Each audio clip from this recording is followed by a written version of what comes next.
What's up, tricksters, and welcome to the final episode of Jett to Immortal series, a series where I'm teaching you my best Radiant tips, tricks, and strategies for Jett. Last episode we reached a 7-2 with a whopping 92% win rate on a fresh new account, but since then, Jett has received some heavy nerfs. Is Jett still an S-tier agent to grind the SoloQ jungle for Valorant? The answer is yes and no. She is still in the top 3 agents for grinding ranks and players improvement, but I feel that players below Platinum 3 will have easier time improving and carrying their games with agents such as Omen and Raze. But if you're Diamond 1 or above, I can easily recommend you to main Jett in order to get that juicy Radiant gun buddy. The main difference is that skill ceiling for mastering Jett is now a bit higher, and you'll need to think 2 steps ahead if you truly want to use her to the full potential. But all of the executes and tactics that I was sharing during this series are still 100% working, except some double outred positions and half defusing the spike with smoke, which you can still do in a slightly different way. If you have any questions about Jett, feel free to ask me down in the comments, and I highly recommend you to join my Discord server for professional Valorant coaching, because there you can also get access to the fully completed Jett ranked playbook, with all of my strategies and tactics for every single map, which is gonna help you to unlock her full potential. Other than that, let me showcase you why this agent is so broken, and let's see with what win rate we're going to end in this epic journey. Now, let's prepare you for Fracture once this map comes back into competitive queue. The reason why I'm playing B-side in this round and aggressively contesting enemies is because they have 2 extremely powerful ultimates to push into this bomb site. Usually on Fracture, when you see that enemies have Brimstone, Breach, or Killjoy ultimate, you need to play a bit more aggressive, because sitting on the site and waiting to be stomped isn't really a good idea.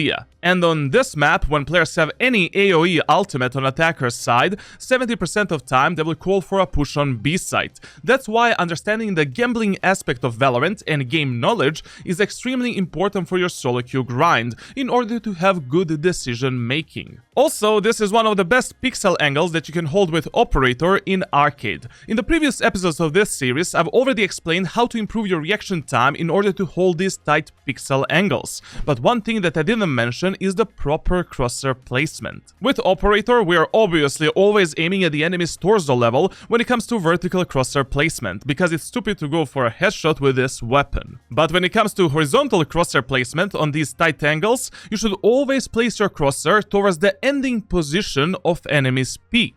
So in this example, enemy Sage is peeking from left to right, and I don't know if she's gonna go for a slow or fast peek. That is why I'm placing my crosshair towards the right wall, because if she decides to go for a fast peek, I'll still be able to catch her movement with my crosshair placement and reaction time, while I don't need to do any micro corrections. If she goes for a jiggle peek or slow peek, I just need to do a small flick to the left and she is dead.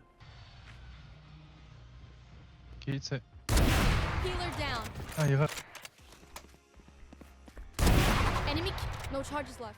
Remember, my friends, in Valorant, crosshair placement and smart positioning are far more important than your raw mechanical skill. That is why in my previous episode of Omen to Immortal series, I've said that your overall headshot percentage doesn't matter that much, and I've explained in depth when to go for an enemy's body and when to go for a headshot. But let's have a discussion. Which statistics are important for your ranked grind? As a helping tool, we're going to use Valorant Tracker by TRN, which you can download for free by using my link from the description. This application allows you to analyze yourself and to always understand on which fields you can improve as a SoloQ player. In my coaching sessions, this is the first thing that I analyze for my private students, but I also offer free tracker reviews on Twitch channel, so make sure to tune into my live streams if you want to get some free tips on what you can improve next.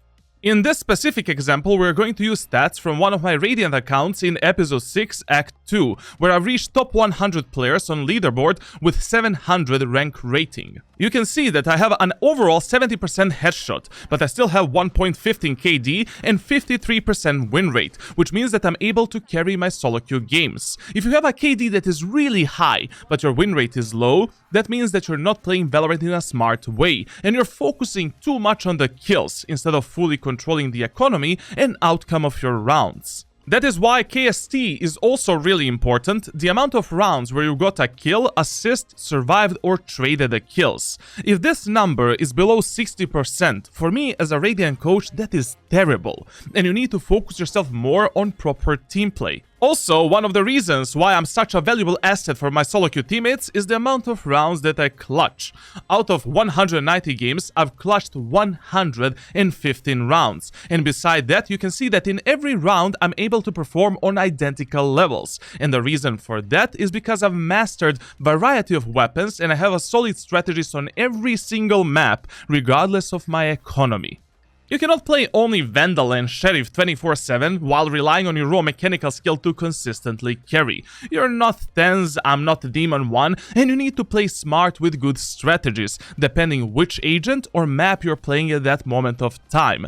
Which also means that your tracker profile should look like this when it comes to your loadout, and you need to become the John Wick of Valorant. For an example, Shorty is an extremely powerful secondary weapon in every round, and you should buy it whenever you have extra credits. It allows you to get some easy kills in the first round on defender side, you can trade yourself for 1 kill when you're low HP, or you can get some free kills through smokes and in the close range gunfights. Judge is an extremely powerful anti-eco and half-buy weapon on defender side of some maps such as Bind. In the first round, Classic Pistol is 60% of times better option than Ghost or Sheriff on almost every map.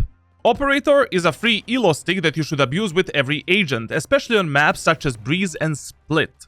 Spectre is extremely good anti-eco weapon when you win the first round, but on the other hand, Stinger is one of the best bonus round and half-buy weapons. So those are the statistics that truly matter for you, and when it comes to headshot percentage, as long as you have above 25% headshot with Vandal or Phantom, you're absolutely fine to carry your SoloQ games. And when it comes to Valorant Tracker, this software is also extremely useful to analyze your teammates and enemies during your live games. Because already at the start, based on these statistics, you can instantly see which players are the weakness of yours or enemy team, which can increase your chances of winning if you use this data in the smart way. Even though this video is sponsored by Valorant Tracker, which I highly appreciate, and it will help me a lot if you use my link from the description to download the app for free, in some of my future videos I'm gonna teach you how to use this software to gain an advantage in your SoloQ games, baby. One man and one arcade. Be in the box last. Prepare for hellfire. That's why I needed to go back. Enemy remaining. Spike on arena. Outcrossing. This is why I went back from the tower. Like, they had a breach ultimate, they have the brimstone ultimate. If I stayed on tower, I would have died like a potato from the ultimate. Now in this round, enemies are pushing A site, and once again I'm playing another really good pixel angle. Here, even though some enemies can still come from this dish area, one golden rule for Valorant Ranked is to always prioritize the fights that your teammates are fighting at that moment of time, because it's always better to fight together rather than fighting alone. And to be honest, in SoloQ you cannot really trust your teammates at all, so it's better to babysit them and compensate for any potential mistakes. Nothing. B. Night night. One down. Trevor. You have a weapon on top side, bridge.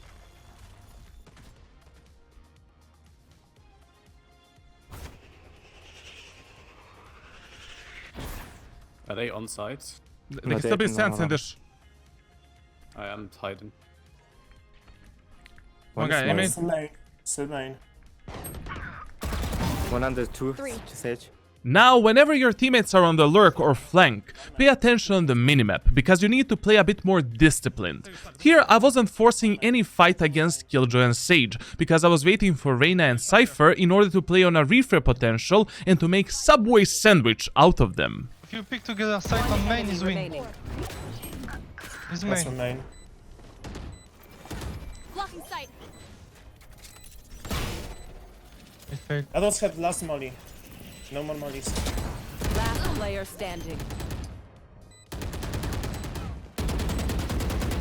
That's right.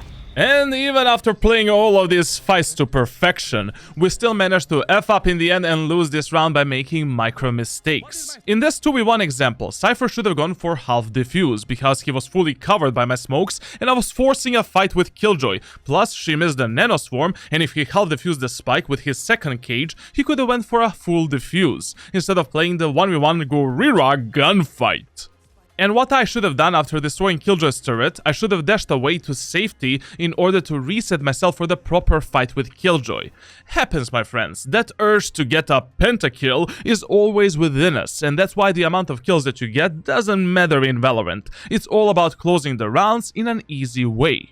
Now, when you're playing on top of the generator, sometimes it's a good idea to hide yourself from the enemies when they're pushing from B main and surprise them from this angle. Because as they're pushing inside, they're overexposed from a lot of different positions, and there is a small chance that they won't check this spot in time. And you can abuse that time window to get some easy kills, especially when enemies don't have any recon abilities. But regardless of position that I play with Jett, I always pre-activate my dash ability whenever I think that there's even 5% of chance to fight an enemy. Because every single time when you die as Jett without using your dash, that is a pointless death.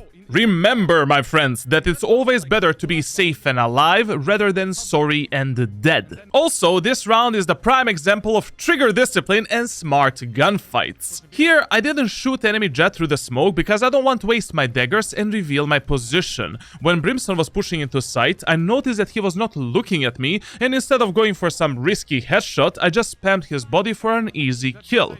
And then when I was fighting Jett, I used my dash ability in the middle of fight to throw off her crosshair placement, so that even if I die, Cypher that is behind me should have an easy time finishing off that kill. The moral of the story is play smart, not hard. Now, after that win on Fracture, let me showcase you a bit of shenanigans on Lotus in these Ascendant and Immortal lobbies. Hit one time. We're going back to A one more time. Let's go A.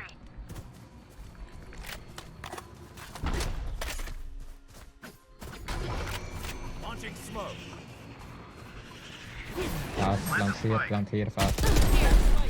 Hans! By the way, Hans is the name of my mouse, and of course he is German.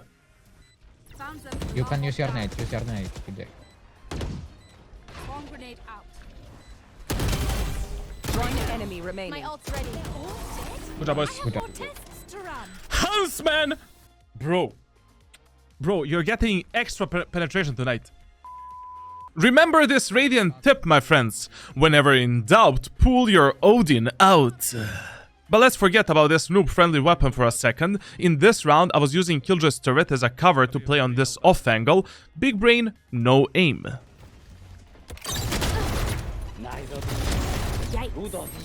Let's go.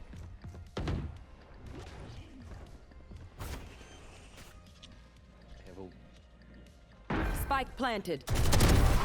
3. Go CT and don't know. One grenade of Killjoy on the bomb.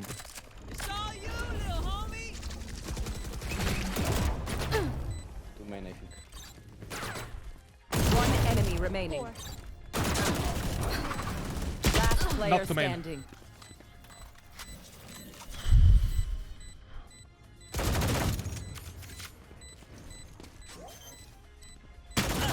Two main, bro. Two main. Ah, these fake informations, man, are gonna kill me. In game, of course. In game. Chill, baby. Chill. By the way, we lost that match on Lotus. Odin didn't really help that much. But now we are on Ascente, baby. In this 2v3 retake, I used my smoke on stairs in order to bait some kind of a peek from potential enemies on Speedway or in main, but unfortunately they were playing passive, so I used it to take additional space, and I realized that I need to play this round like an aggressive gorilla.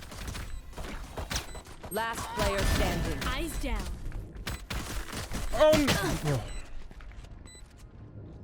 One enemy remaining.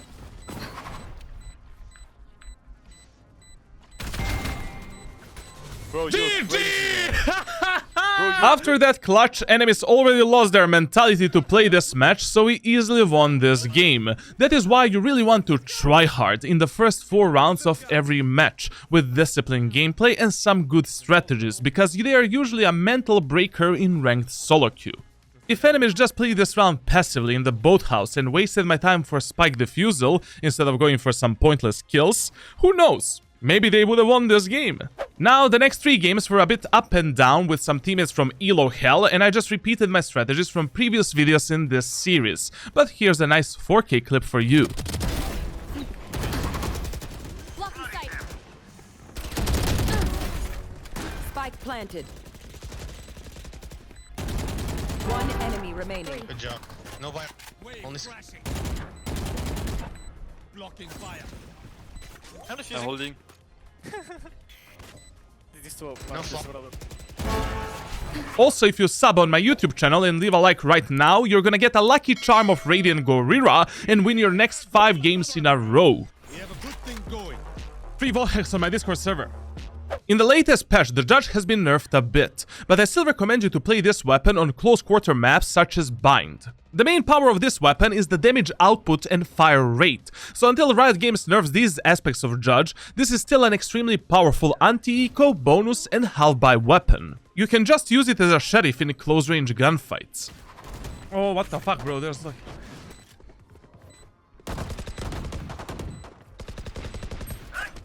55 cypher.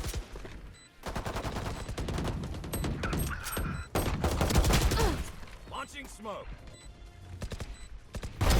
Eyes down. Last player standing.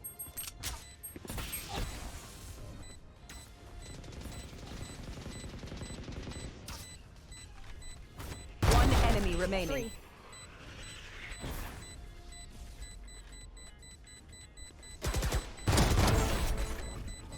I wanted to say in close range and medium range gunfights. This is stupid, man.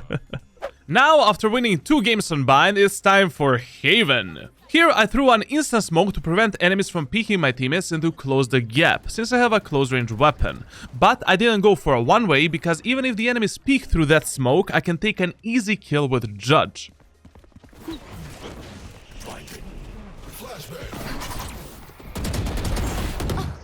Remember, my friends, that when you're playing a dive duelist such as Jett, you need to time your executes perfectly with your initiators. So instead of giving them a silent treatment as I did in this scenario, communicate with them. One enemy remaining.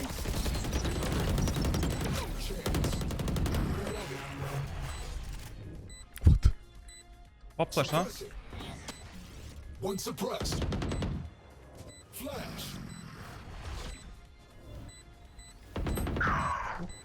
Last player standing.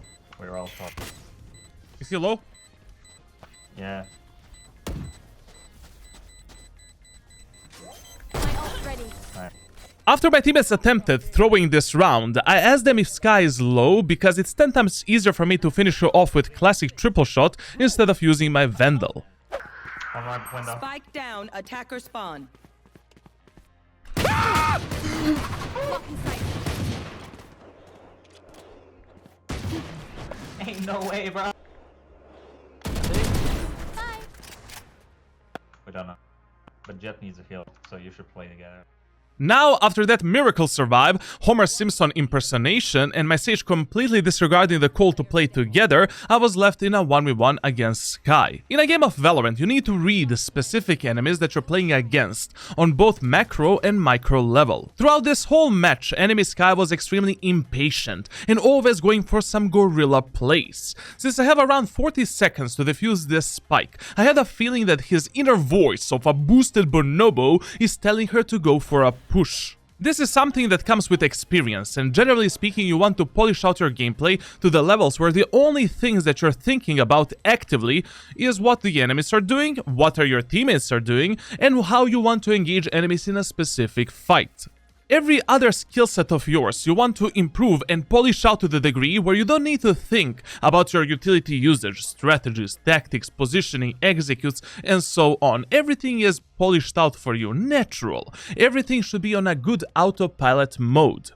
Thus, your primary priority in a game of Valorant should be countering the enemies, playing a proper teamplay game with your allies, and picking good fights against enemies.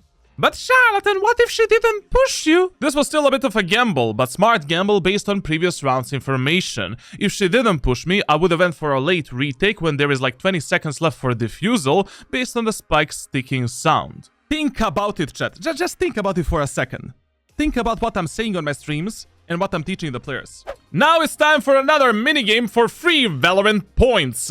Tell me down in the comments what was my thought process during this pentakill, and whoever gives the most accurate explanation is going to win a free battle pass. Good luck, my dear tricksters and tricksetters. I've got your trail.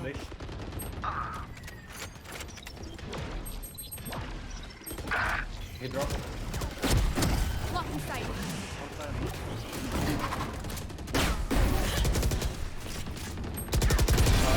Reyna Three. is My ult's sent. ready. She's heaven. Reyna is Bro. Here. One enemy remaining. Four. Nice one. Go for ace. Go up this, go up this. Could be lurking from CT. Maybe CT, maybe. Last player standing.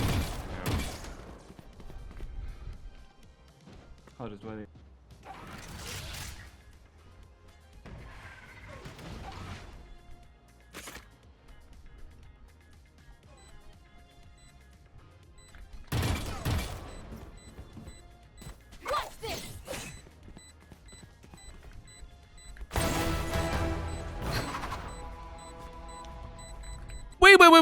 Wait. I just want to ask you, you're still not using Shorty as a main secondary weapon in Valorant? Maybe this will change your mind.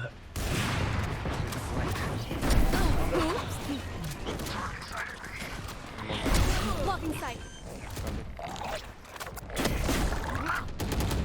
Now, after those 2 easy kills and stopping the enemy's plant, this is the main difference between a Radiant player and a Hearthstone Immortal. Please, Frost, give me the drum roll. The key to success in ranked solo queue is discipline and adaptiveness. Yeah, it's not drugs or anything else, you just need to babysit your teammates, compensate for their mistakes, have a good strategies and tactics for ranked solo queue environment, develop your game knowledge and close out the rounds in an easy way, simple as that. Now this round on Lotus is the prime example of what it truly means to control the outcome of your rounds in ranked solo queue. You can't trust your teammates with anything, all the way up to Immortal 3 lobbies, and even then I would consider my options. You will not kill my ally. Stay down. One enemy remaining. Hold on. I'm playing way back. There's no planting for it. Coming water.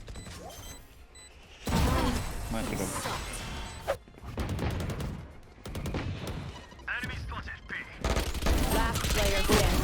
I'm down. One enemy remaining. Attackers win. I guess sometimes in Valorant, stars just get aligned and people jump in front of your crosshair. But then, Valorant reminds you that Riot Games wants you to suffer and play their game until you lose your freaking mind. No way! But Papito ain't a Hearthstone player and you cannot jabate me with 99 rank rating to lose my focus and iron willpower of a Kazakh gorilla. Okay, everyone. 2 weeks of grind, 50 matches later. Good. Give me that. Give me that Redroni, man. That Redroni. And this is, my friends, the end of our Jett to Immortal story. And here are some Valorant tracker statistics of this account. From Unranked to Ascendant 2, we needed 26 games with 92% win rate. But from Ascendant 2, it took us 21 additional game, which definitely confirms that low Immortal Elo is one of the worst experiences that you're gonna have in your ranked solo queue journey. And trust me, it doesn't get any better even in Radiant. So that is why you need to develop yourself as a disciplined player with strong mentality, player that is adaptive and able to control the outcome of as many situations as possible. You'll need to compensate for the mistakes of your boosted teammates, and sometimes you might get a few enjoyable games here and there. But overall, I truly believe that every single one of you watching this video is capable of reaching at least Immortal 3, and anyone in this game can become a Radiant player, but not everyone will achieve that. Now remember that on my Discord server you can get a fully completed Jett rank playbook for your solo queue grind on every single Valorant map, while this agent is still a machine to carry in the ranked jungle of Valorant. Thank you for the support, and I'll see you, my dear tricksters, in some future series or videos for your fast improvement. Cut, baby!